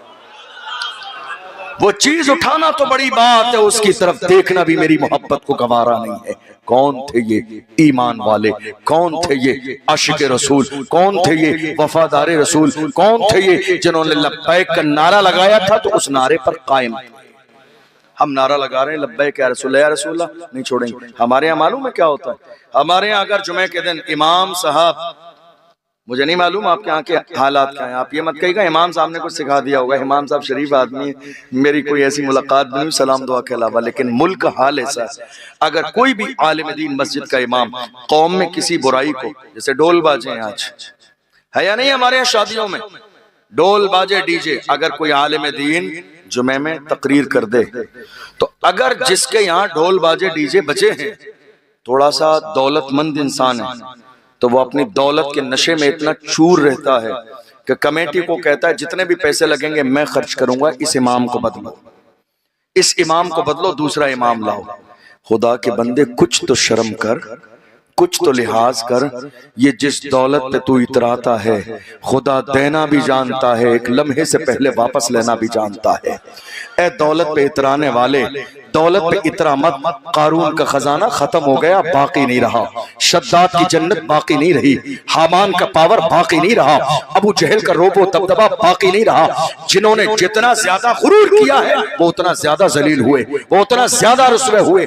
دیکھ لے رستم جیسے پہلوان جنہوں نے اپنی طاقت پہ ناز تھا، جا کے قبر میں دیکھ لو جسم کی ہڈیاں بھی سلامت نہیں ہیں۔ کتنے بڑے بڑے سورما آئے جنہیں دولت پہ ناز تھا، جسم کو کیڑوں نے کھا لیا، ان کی کوئی اوقات اور کوئی حیثیت باقی نہیں ہے۔ یاد رکھنا علاج یہ نہیں ہے امام کو بدل دو، بدلنا تو اس غلطی کو تھا جو غلطی آپ کر رہے تھے، امام کو نہیں بدلنا تھا، اس غلط رویے کو بدلنا تھا جو تمہارا رویہ شریعت کے خلاف، جو تمہارا رویہ دین کے خلاف، جو تمہارا رویہ اسلام کے خلاف۔ اور بہت سارے لوگ ہمارے سماج میں ایسے بھی ہیں، دیکھا ہاں کوئی بااثر مالدار آدمی، بھیا بات سمجھ آ رہی ہے آپ لوگوں کے؟ نہیں آ رہی؟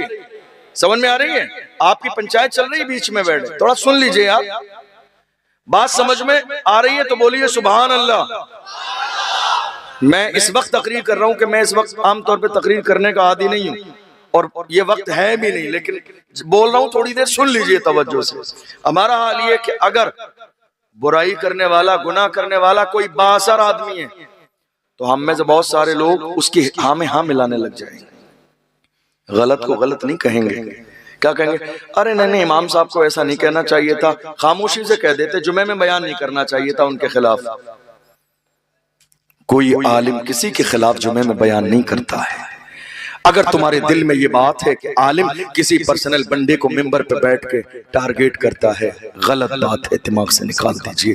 ایک عالم ممبر پہ بیٹھ کے اپنے باپ دادا کا نہیں، رسول پاک کا فرمان سناتا ہے۔ یہ ہمارے ذہن کی غلط فہمی ہے کہ ہم نے اس کو اپنے اوپر لے لیا، اور اگر کسی نے نہیں لیا تو دوسرے محلے والے کہتے ہیں دیکھا آج حضرت نے تیرے خلاف تقریر کی، جمعے میں پوری تقریر تیرے اوپر کر دی۔ ارے نادان انسان، حضرت کو کیا پڑی ہے تیرے اوپر تقریر کرنے کی؟ ایک عالم قرآن کا پیغام سناتا ہے، ایک عالم دین کا پیغام سناتا ہے۔ مسجد میں ہم پڑھا لکھا امام کیوں لاتے ہیں؟ تاکہ ہمیں قرآن کی تعلیم دے، تاکہ ہمیں حدیث کی تعلیم دے۔ اگر حق بولنے والا امام نہیں چاہیے تو مسجد میں امام کی ضرورت ہی نہیں ہے۔ کوئی بھی باشرہ آدمی نماز روزہ جاننے والا نماز پڑھا دے، مگر پڑھا لکھا امام قابل عالم دین کیوں لاتے ہیں؟ تاکہ وہ ہمیں شریعت کا مسئلہ سکھائے، دین کا مسئلہ سکھائے، قرآن کا پیغام سکھائے، ہماری آنے والی نسلوں کو امام احمد رضا کا غلام بنائے، بزرگوں کا غلام بنائے۔ ہم اسی لیے پڑھا لکھا امام لاتے ہیں، اور جب وہ حق بولتا ہے تو وہ حق بات ہم سے گوارا نہیں ہوتی ہے۔ تھوڑے سے زمانے کے بعد پھر برائی کرنے والے وہی ہوتے ہیں جو ساتھ رہنے والے ہوتے ہیں، غیبت کرنے والے وہی ہیں۔ ہر شخص کیا چاہتا ہے؟ حضرت ہماری حمایت کریں، امام صاحب ممبر پہ ہمارا نام لے کے تعریف کر دیں۔ یاد رکھیے گا یہ ممبر کسی کمیٹی، صدر، سیکریٹری، خزانچی کی تعریف کے لیے نہیں، اللہ و رسول کے ذکر کے لیے ہے۔ مزاج یہ مت بنائیے میرا نام ہو، مزاج یہ مت بنائیے میرے باپ دادا کا نام ہو۔ آپ نے اس جلسے کو کرانے کے لیے اگر 50,000 روپے بھی دیے ہیں تو احسان نہیں ہے، احسان اس پروردگار کا ہے کہ اس نے تم سے یہ قبول کر لیا ہے، ورنہ وہ چاہتا ہے تو مچھروں سے کام لے لیتا ہے، وہ چاہتا ہے تو جانوروں سے کام لے لیتا ہے۔ احسان ہمارا نہیں، احسان پروردگار کا ہے کہ اس نے ہماری دولت کو اللہ نے اپنے دین کے لیے قبول کر لیا۔ یہ احسان پروردگار کا ہے میرے عزیزوں۔ نہیں کسی نے مسجد میں، ہمارے ہاں ہو کیا رہا ہے، جس نے مسجد میں، مسجد کی تعمیر میں، مسجد کے مینار میں، مسجد کے ساؤنڈ میں، مسجد کے ڈیکوریشن میں 50,000 روپے دے دیے، حالت کیا ہوتی ہے؟ اب وہی شخص مونچھ تان کے مسجد کے اندر صاحب حیثیت ہو جاتا ہے، کسی کو بولنے نہیں دے گا۔ نماز کے وقت میں کسی نے 10 منٹ پنکھا زیادہ چلا دیا، وہ آ کے بند کر دے گا، 4 الٹی باتیں سنائے گا، تمہارے باپ کا ہے بل دیتے ہو تم نے اتنی۔ یار خدا کے بندو، یہ غرور کیوں ہے؟ یہ تکبر کیوں ہے؟ تم نے مسجد میں 50 نہیں، 50,000 نہیں، 50 لاکھ کی بھی اگر رسید کٹائی ہے تو یاد رکھنا تم نے یہ وقف کر دیا ہے، تم نے اللہ کے دین کے لیے دیا ہے، لوگوں پہ احسان نہیں کیا ہے، اللہ کے دین کے لیے دیا ہے۔ احسان جتانے کا مزاج رہے گا تو قبول ہی نہیں کیا جائے گا، احسان جتانے کی عادت رہے گی تو قبول نہیں کیا جائے گا۔ تم نے خدا کے لیے دیا ہے، اور احسان کیا ہے؟ تمہیں خدا نے 2 کروڑ کا مالک بنایا تب تم نے 50 لاکھ دیا ہے، تم نے کون سا احسان کیا ہے؟ تم سے پہلے تمہیں 2 کروڑ کا آدمی بنا کے خدا نے احسان کیا، اس لیے جو خدا کی راہ میں دے دیا اس کا یہ مطلب ہرگز نہیں ہوتا ہے کہ آپ مسجد کے مالک بن گئے، آپ کا مسجد میں خاص پاور رہے گا۔ نہیں میرے عزیزو، جو انسان اللہ کے گھر میں دینے کے بعد یہ سمجھے کہ میرا خاص پاور ہے، میرا کہنا مانا جائے، اس کا دیا ہوا اللہ کی بارگاہ میں قبول ہی نہیں ہوگا۔ رب کی رضا کے لیے دیجئے، 1 روپیہ دیں یا 1 لاکھ دیں، رب کی رضا کے لیے دیجئے۔ میں عرض کر رہا تھا آج ہمارے سماج میں پھیلی ہوئی برائی کو اگر ہمارے علماء روکنے کی کوشش کرتے ہیں تو ہوتا کیا ہے؟ ہر چوراہے پر امام صاحب کا ذکر، ہر چوراہے پر امام صاحب کا ذکر، چائے کے ہوٹل پر امام صاحب کا ذکر، ہر گلی میں امام صاحب کا ذکر، ہر محلے میں امام صاحب کا ذکر۔ اور پلاننگ یہ کی جاتی ہے، کچھ لوگ ہاتھ پیر دھو کے نہیں، پورا غسل کر کے پیچھے پڑ جاتے ہیں کہ امام صاحب کی کوئی غلطی ملے اور اسی بنیاد پر تماشا بنا کے انہیں ذلیل کر کے نکالا جائے۔ یاد رکھنا، ایک عالم کو اگر آپ اپنے محلے سے کسی بھی سازش کے تحت اس کو ذلیل کر کے نکالتے بھی ہیں تو یاد رکھنا اب آپ نے ہمیشہ کے لیے، قیامت تک کے لیے اور مرنے کے بعد تک کے لیے آپ نے اپنے لیے ذلت خرید لی ہے۔ ورنہ یہ جو امام ہے جس کو آپ ذلیل کر کے نکال رہے ہیں، اللہ نے اس کے سینے میں قرآن کے 30 پارے رکھے ہیں، یہ کہیں ذلیل نہیں ہوگا، یہ جہاں جائے گا اللہ اس کے خاندان کی وجہ سے نہیں، قرآن کی برکت کی وجہ سے اسے عزت عطا فرمائے گا، حضور کی غلامی کی وجہ سے اور حضور کی نالین کی وجہ سے عزت عطا فرمائے گا۔ اس لیے ایمان کا تقاضا یہ ہے، اگر مسجد کا امام یا کوئی بھی عالم دین حق بول رہا ہو اور اگر ہمارے اندر وہ خامی ہے تو سر جھکا کے مان لیجئے عزت اسی میں ہے، عزت اسی میں ہے کہ اگر غلطی ہے تو مان لیجئے۔ اس لیے کہ اگر آج میری بات نہیں مانیں گے، کسی عالم کی بات نہیں مانیں گے، مسجد کے امام کی، عالم کی، قرآن کے حکم کی اگر آپ مخالفت کرتے ہیں، کوئی بات نہیں، کتنے دن جئیں گے، کتنے دن زندہ رہیں گے، یہ غرور کب تک رہے گا، یہ دولت کب تک رہے گی، یہ مال کب تک رہے گا، یہ شان و شوکت کب تک رہے گی؟ ایک دن موت کا فرشتہ تمہارے دروازے پہ دستک دے گا، جس دن دولت کام نہیں آئے گی، جس دن مال کام نہیں آئے گا، جس دن شہرت کام نہیں آئے گی، جس دن اولاد کام نہیں آئے گی، جس دن زمینیں کام نہیں آئیں گی، جس دن فیکٹری کام نہیں آئے گی۔ اس لیے توبہ کرو اللہ سے، اے میرے پروردگار، انجانے میں جو گناہ ہوئے ہیں ہم توبہ کرتے ہیں اور آج عہد کرتے ہیں جب تک زندہ رہیں گے محمد عربی کے غلام بن کے زندہ رہیں گے۔ اور یاد رکھنا یہ ڈھول باجے ڈی جے آج ہو کیا رہا ہے ہمارے ہاں، میں نے دیکھا بڑی آپ پریشان تو نہیں ہو رہے؟ بول دوں 10-15 منٹ؟ آج حالت یہ ہے ہمارے سماج میں ہر شادی میں یہ ڈھول باجے ہے یا نہیں؟ کچھ نوجوان باہر کمانے والے، کہاں؟ ممبئی، حیدرآباد، الگ الگ جگہوں پہ، اللہ ہماری قوم کے جوانوں کو خوب ترقی دے، تجارت دے، آپ کو اللہ آپ کی پریشانی کو دور فرما دے۔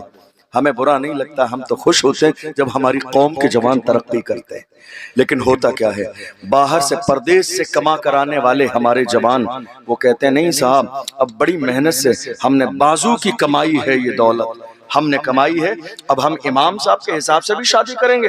نہیں صاحب، شادی اپنے حساب سے ہوگی، 6 مہینے پہلے ضلع کے اندر سب سے بڑی ڈانس پارٹی کون سی ہے اس کو بک کر دو، ایسا نہ ہو کہ شادی کا ٹائم آ جائے اور اسے کوئی بک کر کے لے جائے، اور اس کے بعد اس بات کا لحاظ نہیں، آپ جس محلے میں رہتے ہیں اس محلے میں مسجد بھی ہے، اس محلے میں نماز جماعت بھی ہوتی ہے، اس محلے میں مدرسہ بھی ہے، وہاں قرآن کی تعلیم بھی ہوتی ہے۔ اللہ اکبر، ہم یہ دیکھ رہے ہیں آج ہمارے محلے میں ڈھول باجے ڈی جے بج رہے ہیں، ناچ گانا ڈانس پارٹی ہو رہی ہے، اور حال کیا ہے اذان ہو رہی ہے مگر ڈھول کی آواز اس سے زیادہ تیز ہے، اذان ہو رہی ہے مگر شور شرابہ اس سے زیادہ ہے، نماز اور جماعت ہو رہی ہے مگر ڈھول اس سے زیادہ ہے، اور اگر کوئی منع کر دے تو ہماری قوم کے جوان کہتے ہیں میرے بازو کی کمائی ہے، ہم نے پیسے کمائے ہیں، علماء کہتے ہیں فضول خرچی ہے، کہتے ہیں نہیں میرے بازو کی کمائی ہے۔ میں کہتا ہوں اے نادان، اے میری قوم کے نادان جوان، تجھے اندازہ نہیں تو جس بازو پہ اتراتا ہے اس بازو میں طاقت دینے والی ذات بھی میرے رب کی ہے، تو جس پیسے کو کما کر لایا ہے وہ پیسہ دینے والی ذات بھی میرے رب کی ہے، تجھے اندازہ بھی نہیں ہے۔ اگر اتنا غرور ہے تجھے اپنی جوانی پر، اتنا غرور ہے اپنی دولت پر، اتنا غرور ہے تجھے اپنے پیسے پر، تو جا کے کسی بڑے دلی کے ہاسپٹل میں چکر لگا لے، تو اس سے بڑے بڑے سورما کے ہاتھوں پہ فالج کا اثر ہو گیا، جا کے چکر لگا لے تو اس سے بڑے بڑے مالدار پیسے والے زمین جائیداد خاندان والے تو اس سے زیادہ باڈی باڈی بلڈر کا حال یہ ہے، بستر پہ پڑے ہوئے ہیں، گلے بند ہو گئے ہیں، باضابطہ چیرا لگایا جا رہا ہے، ایک لقمہ 6 مہینے کا زمانہ گزر گیا، حلق سے نیچے نہیں اترا ہے، لکوڈ 6 مہینے سے پیٹ کے اندر چیرا لگا کے پہنچایا جا رہا ہے۔ غور کرو، خدا نے بتا دیا بادشاہی صرف میری ہے، پاور صرف میرا ہے، طاقت صرف میری ہے، غرور نہیں، تکبر نہیں، اپنے آپ کو بڑا سمجھنا نہیں، تم اللہ کے بندے ہو۔ اللہ کے رسول نے فرمایا من تواضع للہ رفعہ اللہ، جو اللہ کے لیے جھک جاتا ہے اللہ اسے درجوں بلندیاں عطا فرماتا ہے۔ غرور نہیں، تکبر نہیں، تم کس سے غرور کر رہے ہو؟ مثال کے طور پر اگر آپ کو میری کوئی بات بری لگ رہی ہے، آپ مومن ہیں، میرے بھائی ہیں، آپ مجھے تنہائی میں کہہ دیں گے حضرت یہ بات سمجھ میں نہیں آئی، میں اس کی وضاحت کر دوں گا کیا مطلب تھا، لیکن آپ اس کو سن کے اپنے آپ کو نہیں ایسے کیسے کہہ دیا، یاد رکھیے گا یہ میں جو بول رہا ہوں یہ میرا فرمان نہیں، میری کوئی حیثیت نہیں، بات اس کی ہے جس کی زبان سے جو نکلتا ہے وہ ہو کے رہتا ہے۔ کون؟ میرے امام کہتے ہیں وہ زبان جس کو سب کن کی کنجی کہیں، اس کی نافذ حکومت پہ لاکھوں سلام۔ کون؟ وہ پیغمبر جس کی شان یہ ہے جو شب کو کہہ دیا دن ہے تو دن نکل آیا، جو دن کو کہہ دیا شب ہے تو رات ہو کے رہی۔ یا رسول اللہ تمہارے منہ سے جو نکلی وہ بات ہو کے رہی۔ وما ينطق عن الهوى ان هو الا وحی یوحی، پیغمبر اپنی مرضی سے کچھ نہیں بولتے ہیں، حضور کی زبان سے وہی نکلتا ہے جو پروردگار چاہتا ہے۔ اللہ کا قرآن کہتا ہے یا ایھا الذین آمنوا قوا انفسکم واہلیکم نارا، اے لوگو، اے ایمان والو، اپنے آپ کو اور اپنے گھر والوں کو جہنم کی آگ سے بچاؤ، جہنم کی آگ سے بچاؤ، اس لیے کہ جہنم کا ایندھن انسان اور پتھر ہے۔ آپ غور تو کرو، برائی نشہ ہمارے سماج میں پھیلتا جا رہا ہے، زنا، اور بڑی معذرت کے ساتھ زنا کرنے والے، زنا کبیرہ گناہ ہے، اور زنا کرنے والے آج کے زمانے میں صرف نوجوان لڑکے نہیں ہیں، شرم سے سر تو تب جھکتا ہے، دادا بن گئے ہیں پھر بھی زنا کر رہے ہیں، نانا بن گئے ہیں پھر بھی زنا، 4 بچے جوان ہونے والے پھر بھی پیار محبت کا یہ کھیل تماشا ختم نہیں ہو رہا ہے۔ تم نے اس دنیا کو سمجھا کیا ہے؟ دنیا بنانے والا پروردگار کہتا ہے وَمَا الْحَيَاةُ الدُّنْيَا إِلَّا مَتَاعُ الْغُرُورِ، دنیا کی زندگی تو صرف ایک دھوکہ ہے۔ جس نے دنیا بنائی ہے وہ پروردگار کہتا دنیا کی زندگی ایک دھوکہ ہے۔ جوانوں یاد رکھنا، زنا، یہ شراب، یہ شباب ہر زمانے میں میری قوم کے جوانوں کے سامنے شراب و شباب پیش کیا گیا، لیکن ہر زمانے میں میری قوم کے جوانوں نے شراب و شباب کو ٹھوکر مار کے کہا اپنا سب کچھ گنبد خضرا کل بھی تھا اور آج بھی ہے، میرے نبی سے میرا رشتہ کل بھی تھا اور آج بھی ہے، بتلا دو گستاخ نبی کو غیرت مومن زندہ ہے، ان پہ مر مٹنے کا جذبہ کل بھی تھا اور آج بھی ہے۔ یہ کسی اور کی فکر نہیں، محمد عربی کے غلاموں کی فکر ہے۔ کہاں ہیں آپ؟ زنا ہمارے سماج میں دور دور تک ہمارے سماج سے زنا کا کوئی واسطہ نہیں تھا۔ یہ کلمہ پڑھنے والے جوان تھے، جدھر نکلتے تھے ان کے کردار کو دیکھ کر لوگ کلمہ پڑھ کے مسلمان ہو جاتے تھے، مگر افسوس آج زنا کا بازار گرم ہے۔ آپ جانتے ہیں یہ زنا ہمارے سماج میں عام کیسے ہو گیا؟ زنا کئی طریقے کا ہے، زنا آنکھوں کا بھی ہے، زنا ہاتھوں کا بھی ہے، زنا پیروں کا بھی ہے، اور زنا جو آپ جانتے ہیں زنا ہے۔ یاد رکھنا، اگر اپنے ان آنکھوں سے زنا کے غلط مناظر دیکھ رہے ہیں انٹرنیٹ پر تو یہ آنکھوں کا زنا ہے، ہاتھوں سے زنا کر رہے ہیں تو یہ ہاتھوں کا زنا ہے، زنا کی طرف جا رہے ہیں تو یہ پیروں کا زنا ہے۔ یاد رکھنا، زنا کرنے والا انسان کچھ بھی ہو سکتا ہے مگر دنیا میں کامیاب نہیں ہو سکتا ہے۔ میرے نبی فرماتے ہیں زنا میں 6 مصیبتیں ہیں، 3 مصیبتیں دنیا میں ہے، 3 مصیبتیں مرنے کے بعد ہیں۔ میرے نبی نے فرمایا زنا کرنے والے انسان کی دنیا میں جو 3 مصیبتیں ہیں، پہلی مصیبت یہ ہے کہ اس کا چہرہ بگاڑ دیا جاتا ہے، اس کے چہرے سے نور ختم ہو جاتا ہے، اس کے چہرے سے رونق ختم ہو جاتی ہے۔ آپ کیا سمجھ رہے ہیں کسی شادی میں جانے کے لیے، شادی بیاہ کے موقع پر، ولیمے کے موقع پر، کسی فنکشن کے موقع پر آپ جا کے کسی بڑے سیلون والے کے کہ ہاں بہت زیادہ منہ کو جو ہے رگڑوا لیں گے, فیشیل کرا لیں گے, چہرہ چمک جائے گا. ہرگز ایسا نہیں ہوگا, اس لیے کہ رونق دینے والے نے رونق چھین لی ہے, نور دینے والے نے نور چھین لیا ہے, چہرہ بگاڑ دیا گیا ہے. دنیا کی کسی کریم کی اتنی اوقات نہیں جو آپ کے چہرے کو چمکا دے جب تک میرا پروردگار نہ چمکائے. سمجھو جوانوں, تمہیں دنیا میں کسی کریم کی ضرورت نہیں تھی. ہمارے پاس سب سے بڑی کریم یہ پانی تھا, جس سے ہم وضو کرتے تھے تو ہمارا چہرہ چمک جاتا تھا. آج ہمیں ان ساری چیزوں کی ضرورت ہے. تم نے غور ہی نہیں کیا یہ چہرے بے رونق کیسے ہو رہے ہیں, یہ ہمارے چہرے خراب کیسے ہو رہے ہیں, ہمارے چہروں سے رونق ختم کیوں ہو جا رہی ہے. میرے آقا نے فرمایا زنا کرنے والے انسان کی پہلی مصیبت یہ ہے کہ چہرے سے رونق ختم کر دی جاتی ہے. یا رسول اللہ دوسری بتائیے. دوسری اتنی غضبناک ہے, اللہ اکبر.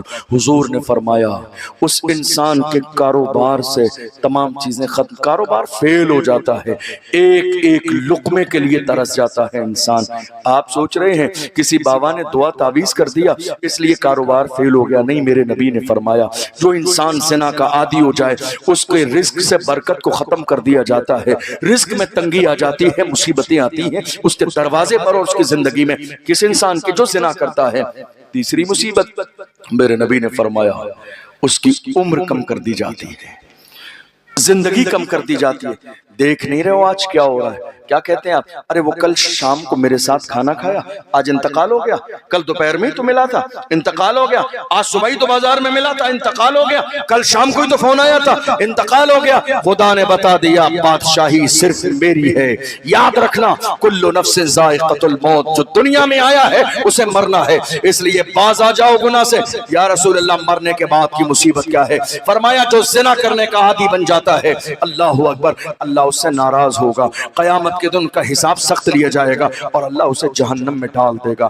ایک عورت نے ایک نوجوان کو بلایا, بڑا نیک پرہیزگار انسان ہے, اس نے بلایا اور کہا اے جوان میرے ساتھ زنا کر لے. ذرا دل کے کانوں سے سنیے گا, جوان نے جوان سے کہا میرے ساتھ زنا کر لے. وہ عورت بیٹھی ہے, وہ جو نوجوان لڑکی بیٹھی ہے, بس میں بات مکمل کرنے لگا ہوں, وہ لڑکی بیٹھی ہے اور جوان بھی ہے. اللہ اکبر. اس جوان سے کہتی ہے میرے ساتھ زنا کر لے. کیا رکھا ہے دنیا میں, تھوڑے دن کے بعد موت آ جائے گی, پتہ نہیں مرنے کے بعد کیا ہوگا کیا نہیں ہوگا, ہمیں معلوم نہیں ہے. اللہ نے یہ بہار کے دن دیے ہیں. یہی سوچ آج ہمارے کچھ نوجوانوں کی ہے, دوبارہ زندگی نہیں ملے گی, اس لیے جو آئے ہیں لذت حاصل کر لیجئے, زندگی دی ہے تو مزے کر لیجئے. یاد رکھیے گا یہ سوچ کبھی بھی ایمان والے کی نہیں ہو سکتی. ایمان والے کی سوچ کیا ہے, ہمارے لیے اصل ٹھکانہ جنت ہے, یہ دنیا مومن کے لیے قید خانہ ہے. میرے آقا کا فرمان ہے الدنیا سجن المومن و جنت الکافر, دنیا مومن کے لیے قید خانہ ہے, اور جس نے اسلام کا کلمہ نہیں پڑھا جنت تو اس کے لیے ہے, ہمارے لیے جنت مرنے کے بعد ہے. یہ کسی اور کا فرمان نہیں, صادق و مصدوق پیغمبر کا فرمان ہے. اس لڑکی نے بلایا, جوان سے بہت ضد کی زنا کرنے کی. اس جوان نے ایک چراغ منگایا, چراغ منگایا, میری مائیں اور بہنیں بھی دل کے کانوں سے سنے, چراغ منگایا, اور چراغ منگانے کے بعد جب اس کو جلایا, اب چراغ کی روشنی کتنی ہوتی ہے, اس کی لو کتنی سی ہوتی ہے, اس کے بعد اس نے اپنی انگلی کو چند سیکنڈ کے لیے چراغ کے قریب کیا, اس کی لو پر ہٹا لیا اور اس کی جان نکل گئی. چند سیکنڈ چراغ کی لو پر کیا ہم اور آپ انگلی رکھ سکتے ہیں؟ بتائیے, نہیں رکھ سکتے. اس نے دوسری انگلی رکھی, پھر ہٹا لیا, ہتھیلی کو رکھا, پھر ہٹا لیا. لڑکی نے کہا جوان کیا کرتا ہے, حسن تیرے سامنے ہے, شباب تیرے سامنے ہے, لڑکی تیرے سامنے ہے, زنا کے لیے تجھے اجازت دے چکی ہے, آخر کرتا کیا ہے, ٹائم کیوں ضائع کرتا ہے؟ اس جوان نے کہا میرے آقا نے فرمایا زنا کرنے والے کو جہنم کی آگ میں ڈال دیا جائے گا. میں دیکھ رہا ہوں کہ دنیا کی اتنی سی آگ بھی برداشت کر سکتا ہوں, کیا دنیا کی اتنی سی آگ چند سیکنڈ کے لیے برداشت کر سکتا ہوں؟ پریکٹیکل دیکھ رہا تھا کہ صرف ایک انگلی کو آگ کی طرف کر سکتا ہوں, جب دنیا کی آگ, دنیا کی آگ, دنیا کی آگ, اس کی طرف ایک انگلی نہیں رکھ سکتا تو مجھے پورا جہنم میں ڈال دیا جائے, برداشت کیسے کروں گا؟ اللہ اکبر. جس جہنم کے بارے میں میرے نبی نے فرمایا اگر ایک سوئی کے برابر کھول دیا جائے تو اس کی شدت سے دنیا کے سارے لوگ ہلاک ہو جائیں, دنیا کے سارے لوگ مر جائیں, اتنی آگ ہے جہنم کے اندر. اور تو کیجئے, ہم محمد عربی کے غلام ہیں. جوانوں توبہ کرو، آج زنا نہیں کریں گے، شراب نہیں پیئیں گے، جوا نہیں کھیلیں گے، سٹا نہیں لگائیں گے۔ یاد رکھنا انسان جوا اور سٹا صرف اس لیے لگاتا ہے کہ شارٹ کٹ میں مالدار ہو جاؤں۔ ہمارے ہاں آج یہی تو ہوا، ہمیں اللہ نے جتنا دیا ہے ہم اس پر راضی نہیں ہیں، حوث باقی ہے، یہ بھی مل جائے، یہ بھی مل جائے، یہ بھی مل جائے، بڑی گاڑی بھی ہو، بنگلہ بھی ہو، بڑی زمین بھی ہو۔ یاد رکھنا خدا نے تمہاری قسمت میں جتنا لکھا ہے اتنا ہی مل کے رہے گا۔ کوئی سٹے سے مالدار نہیں ہوتا ہے، کوئی غلط کاموں سے مالدار نہیں ہوتا ہے، اور وقتی طور پر اگر یہ دولت آ بھی جائے تو جس راستے سے آتی ہے اسی راستے سے واپس بھی جاتی ہے۔ یقین رکھو خدا نے تمہاری قسمت میں جو لکھا ہے وہ تمہیں مل کے رہے گا۔ اس لیے یہ عہد کر کے جاؤ، جب تک زندہ رہیں گے جوا نہیں، سٹا نہیں، اور زبان